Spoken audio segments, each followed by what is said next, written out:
నమస్తే. ప్రస్తుతం మనతో పాటు సీనియర్ జర్నలిస్ట్ దాము బాలాజీ ఉన్నారు. ఆయనతో మాట్లాడదాం. నమస్తే సార్. నమస్తే. సార్ ఎన్‌డీఏ ప్రభుత్వం మళ్ళీ మొన్ననే ఏర్పడింది. కానీ అప్పుడే కూలిపోతుంది.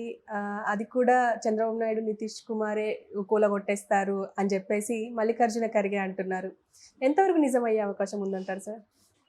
పాజిబిలిటీని కొట్టేయలేము. బట్ ప్రాక్టికల్‌గా ఆలోచించినప్పుడు ఇది ఎలా సాధ్యం అనేది మనం ఆలోచించొచ్చు. మామూలుగా ఇది ఇప్పుడు మాట్లాడింది కాదు. నిన్న అయితే మళ్ళీ ఫ్రెష్‌గా మల్లికార్జున ఖర్గే బెంగుళూరులో ఈ మాట అన్నాడు. కానీ వాళ్ళు డే 1 నుంచి కూడా ఇండియా కూటమి నాయకులు అంటున్నారు. మమత కూడా అనింది చాలాసార్లు. ఇది మామూలుగా గతంలో వన్ డే ఉన్న ప్రభుత్వాలు ఉన్నాయి. 13 రోజులు ఉన్న ప్రభుత్వాలు ఉన్నాయి. సో ఈ ప్రభుత్వం ఎన్ని రోజులు ఉంటుందో ఎవడికి తెలుసు. అది కూడా దానేమనింది ఇంప్లోజన్ అనింది. అంటే విస్ఫోటనం లోపలే అది పేలిపోతుందని. అంటే వితిన్ ద కూటమిలోనే ఎన్డీఏ కూటమిలోనే ప్రాబ్లమ్స్ వస్తాయనేది ప్రధానంగా చెప్తున్నారు. మేమైతే కూల్చము, మేము ప్రతిపక్ష పాత్ర పోషిస్తామనేది ఇండియా కూటమి నాయకులు చెప్పారు. కానీ నిన్న మళ్ళీ ఫ్రెష్గా ఎందుకు మల్లికార్జున ఖర్గే ఈ మాట అన్నాడు అంటే ఏదో జరుగుతుందా అని. నార్త్లో కూడా అనేక న్యూస్ ఛానల్స్ దీన్ని ప్రెడిక్ట్ చేస్తున్నాయి. అంటే ఎందుకు చేస్తున్నారంటే వాళ్ళు చంద్రబాబు అండ్ నితీష్ ఇద్దరు కూడా అనేక యూటర్న్లు తీసుకున్న వాళ్ళే గతంలో. నితీష్ అయితే ఇంకా చెప్పనక్కర్లేదు, అన్నీ తీసుకున్నాడు. ఇప్పుడు వీళ్ళిద్దరి బలం చూసుకుంటే నితీష్ 12 ఉన్నాయి ఆయనకి జేడీఏకు, చంద్రబాబుకి ఏమో 16 ఉన్నాయి.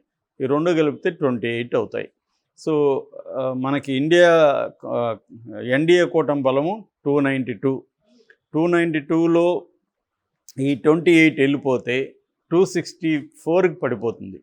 264 పడిపోయినప్పుడు వాళ్ళకి ఇంకెంత అవసరం? Magic figure 272. కాబట్టి ఇంక 8 మంది అవసరం ఎవరికి? మోడీ ప్రభుత్వానికి. 8 మంది అవసరమైనప్పుడు ఏం చేయగలరు? జగన్ రెడీగా ఉన్నాడు. 4 ఉన్నారు జగన్కి, 4 వెళ్ళిపోతారు. ఇంకా 4 కావాలి. ఈ 4 అక్కడ ఇక్కడ ఒకరు ఇద్దరు ఈ రెండు కూటములకి బయట ఉన్నవాళ్ళు ఉన్నారు. వాళ్ళ నుంచి తీసుకోవడం పెద్ద విషయం కాదు. లేదా ఇండియా కూటమిలో ఒకరిని ఇద్దరిని ఇట్లా లాగడం కూడా వీళ్ళకి పెద్ద విషయం కాదు. కాబట్టి వీళ్ళిద్దరూ బయటికి వెళ్ళిపోయినా మోడీ ప్రభుత్వానికి వచ్చే డోకా అంత ఏమి లేదు. సరే వీళ్ళు వెళ్ళిపోయి ఎక్కడికి వెళ్తారో, ఒకవేళ వెళ్తే ఇండియా కూటమిలోకి వెళ్ళాలి. అక్కడేమన్నా గవర్నమెంట్ ఫామ్ చేసే పరిస్థితి ఉందా అని చూసినప్పుడు ఇప్పుడు ఇండియా కూటమికి సీట్ల సంఖ్య ఎంత అంటే 234. వీళ్ళు వెళ్తే ఎంత అవుతుంది? 28 కలిస్తే 234కి 262 అవుతాయి. అప్పుడు ఇంకా వాళ్ళకి 10 కావాలా. వాళ్ళు మళ్ళీ జగన్ అనుకుందాం ఫర్ ఎగ్జాంపుల్, జగన్ ఒక 4 వస్తాయి. సో ఇంకొక 6 కావాలి వాళ్ళకి. ఈ 6 మళ్ళీ వాళ్ళు కూడా ట్రై చేయాలి. సో అటువంటి ఒక సిచ్యువేషన్ వస్తుంది. ఇవన్నీ గందరగోళాలు అయ్యి మళ్ళీ రీఎలక్షన్ వచ్చినా ఆశ్చర్యం లేదు. సో ఇది ప్రాబ్లం. ఎప్పుడు ఇదంతా కూడా మనం ఇప్స్ అండ్ బట్స్ ఎప్పుడు చేస్తున్నాం? వీళ్ళిద్దరు వెళ్ళిపోతే, నితీష్ చంద్రబాబు వెళితే జరిగే రకరకాల గందరగోళాలు ఇదంతా మోడీకి కూడా తెలుసు. కాబట్టి మోడీ ఏం చేస్తున్నా అంటే వీళ్ళ మీద డిపెండ్ అవ్వకుండా, వీళ్ళిద్దరి 28 సీట్ల మీద డిపెండ్ అవ్వకుండా వేరేవి ట్రై చేద్దాం, బీజేపీ స్ట్రెంగ్త్ని పెంచుకోవడం ఎలా అనేది మోడీ, అమిత్ షాలు వీళ్ళు ట్రై చేస్తున్నారు. ఇందులో మామూలుగానే పాత ఏజ్ ఓల్డ్ టెక్నిక్ ఏంటంటే క్యారెట్ అండ్ స్టిక్ పాలసీ. అంటే క్యారెట్ స్టిక్కు, పూర్వకాలంలో గాడిద మీద వెళ్ళేటప్పుడు ఒక స్టిక్ని ముందు క్యారెట్ ఎలాంటి తీసి దాన్ని ముందు పెడతా ఉండేవాళ్ళు. అది క్యారెట్ అందుతుందేమో అని ముందుకెళ్తుంటుంది. లేదంటే కొట్టడం, ఒకవేళ క్యారెట్కి అది పడకపోతే దెబ్బ. సో అది ఆశ ఆయుధం అనుకోవచ్చు మనం. సో ఆశ చూపించడం, లేదంటే ఆయుధం ఉపయోగించడం. అలాగే ఇప్పుడు మోడీ ఆల్రెడీ ఎవరైనా ఆశకు పడలేదు అంటే డబ్బులకో ఇంకో దానికో పడలేదు అనుకున్నప్పుడు వాళ్ళ మీద ఆయుధం అంటే ఏంటి? ఈడీ కేసులు, ఇదే ఆయుధం. సో ఆల్రెడీ ఉత్తరప్రదేశ్లో 6 మంది ఎంపీల మీద ఆల్రెడీ కేసులు ఉన్నాయి. సో వాళ్ళకి ఆ కేసుల్లో మినిమం 2 ఏళ్ళ కంటే ఎక్కువ జైలు శిక్ష పడే అవకాశం ఉంది. సో వాళ్ళని టార్గెట్ చేస్తున్నారు ఆల్రెడీ 6 మంది ఎంపీలని, ఇండియా కూటమి ఎంపీలని.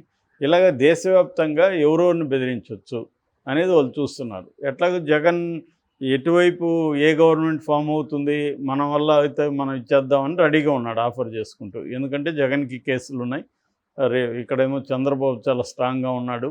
కాబట్టి జగన్కి సెంటర్ సపోర్టు చాలా అవసరం. కాబట్టి ఎట్లాగో రాజ్యసభలో 11 మంది ఉన్నారు, ఇటు నలుగురు ఉన్నారు. కాబట్టి ఈ మొత్తం కలిసి జగన్కి 15 మంది అవుతారు. అదే విజయసాయి రెడ్డి కూడా అన్నాడు, తెలుగుదేశంతో పోలిస్తే మాకు ఒకరే తక్కువ అని. అదొక అంటే పిచ్చి లెక్క అనొచ్చు దాన్ని. తెలుగుదేశం సపోర్టు అట్లా కాదు కదా. తెలుగుదేశానికి 16 మంది లోక్సభ ఎంపీలు ఉన్నారు, వాళ్ళకి ఉండేది నలుగురే. సో ఆ రకంగా తీసుకున్నప్పుడు 12 మంది తెలుగుదేశానికి ఎక్కువ ఉన్నప్పుడు రాజ్యసభ బలం అనేది వేరే టాపిక్ అది. సో ఇక్కడ టాపిక్ ఏంటి, గవర్నమెంట్ కోలాలన్నా ఉండాలన్నా లోక్సభ సభ్యులు అవసరం. సో ఆ రకంగా ఏదైనా జరిగితే వీళ్ళిద్దరూ, సో ఇప్పుడు వీళ్ళిద్దరు వెళ్ళే పరిస్థితి ఉందా లేదా అనేది మనం చర్చిస్తే, వీళ్ళిద్దరూ ముందుగా మనం నితీష్ విషయం చూస్తే, నితీష్ ఆల్రెడీ స్టేట్లో గవర్నమెంట్ని ఫామ్ చేసింది బీజేపీతో కలిసి చేశాడు. ఈ మధ్యన బీజేపీలోకి షిఫ్ట్ అయ్యాడు ఇండియా కూటమిలో నుంచి. అంతకుముందు ఇటు నుంచి అటు వెళ్ళాడు. సో ఇప్పుడు అతను మళ్ళీ ఇటు రావడానికి గ్యారంటీ ఏం లేదు. ఆల్రెడీ అతని మీద స్టేట్లో తీవ్రమైన విమర్శలు ఉన్నాయి. ఎందుకంటే ఈ ఎన్డీఏ కూటమిలో చేరి కూడా రాష్ట్రానికి ఏం తేలేదని ప్రశాంత్ కిషోర్ నిన్న చాలా తీవ్రంగా విమర్శించాడు. ఇతను మోడీ కాళ్ళు పట్టుకోవడం అంటే బీహార్ ప్రజల్ని తీసుకెళ్ళి మోడీ కాళ్ళ ముందు పడేశాడు. ఇతను ప్రత్యేక హోదా అడగట్లేదు, మన పిల్లలకు ఉద్యోగాలు అడగట్లేదు, రైతులకు సంబంధించి చక్కెర ఫ్యాక్టరీలు అడగట్లేదు. ఇతను ఒకటి అడుగుతున్నాడు, అదేంటంటే 2025 స్టేట్ ఎన్నికలు వస్తున్నాయి, అందులో నేనే ముఖ్యమంత్రిగా ఉండాలి అనే డిమాండ్ మాత్రమే అతను పెడుతున్నాడు. ఇంకేమీ పట్టించుకోవట్లేదు నితీష్ అనేది అడుగుతున్నారు. రేపొద్దున స్టేట్ ఇప్పుడు 4 ఎన్నికలు జరగబోతున్నాయి అక్టోబర్ లోపల, ఈ మహారాష్ట్ర ఇట్లాంటివి. సో ఈ ఎన్నికల్లో కానీ బీజేపీ డౌన్ అయితే అప్పుడు మిత్రపక్షాలు బీజేపీని బెదిరించే అవకాశం ఉందనేది ఒక వాదన. సో అప్పుడు కూలిపోయే ప్రమాదం ఉందనేది ఒక విశ్లేషణ. అది జరిగితే అది ఎందుకంటే ఈ 4 రాష్ట్రాల్లో కూడా బీజేపీకి యాంటీ వేవ్ ఉంది ఆల్రెడీ. సో అదేమన్నా జరిగితే ఖచ్చితంగా ఇబ్బంది అవుతుంది. కానీ వీళ్ళు ఇప్పుడు నితీష్ వెళ్తాడా, వెళ్తే ఎక్కడికి వెళ్ళాలి, మళ్ళీ ఇండియా కూటమిలోకి వెళ్ళాలి. ఇండియా కూటమిలోకి వెళ్తే ఆల్రెడీ అక్కడ మమతలు, రాహుల్లు, స్టాలిన్లు, అఖిలేష్ యాదవ్లు వీళ్ళందరూ ఉన్నారు. అంటే అక్కడ క్రౌడ్ ఎక్కువ ఉంది. మళ్ళీ వీళ్ళిద్దరు కూడా వెళ్ళి చంద్రబాబు నితీష్ వెళ్ళారనుకో, అక్కడ మళ్ళీ పిఎం ఎవరు అనే ప్రశ్న అక్కడ వస్తుంది. ఆల్రెడీ రాహుల్ ఏమో నాకు 99 ఉన్నాయి, నేనే పెద్దన్నా కాబట్టి నేను పిఎం అంటాడు. లేదు మేము లేకపోతే జరగదు కదా అని మమత ఉంటుంది. ఇంకా చంద్రబాబు అనకపోవచ్చేమో కానీ నితీష్ కూడా పిఎం రేస్లో ఉంటాడు ఖచ్చితంగా. కాబట్టి అక్కడ ఇంకా ఎక్కువ గందరగోళం. కాబట్టి నితీష్ వెళ్తాడు అనే దానికి పాజిబిలిటీ తక్కువ. ఇక చంద్రబాబు పరిస్థితి, చంద్రబాబు ఎలా ఆలోచిస్తున్నాడు ఇప్పుడంటే, చంద్రబాబుకి కూడా సెంట్రల్లో చాలా మంచి పవర్ ఉంది. నితీష్తో పోలిస్తే చంద్రబాబుకి, నితీష్ 12 ఉంటే చంద్రబాబుకి 16 ఉన్నాయి. ప్లస్ ఈ రాష్ట్రంలో ఆయనకి ఇంకా ఒక 5 ఉన్నట్టు.